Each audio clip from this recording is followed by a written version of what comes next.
In front of me is ZTE Blade V50, and today I would like to show you how you can turn on and use voice typing.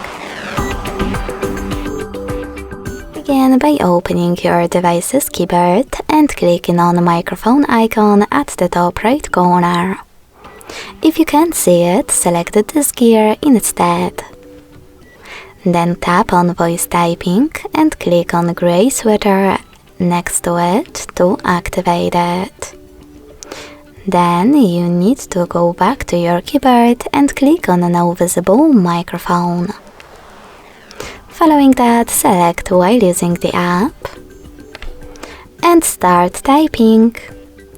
As you can see, voice typing is on.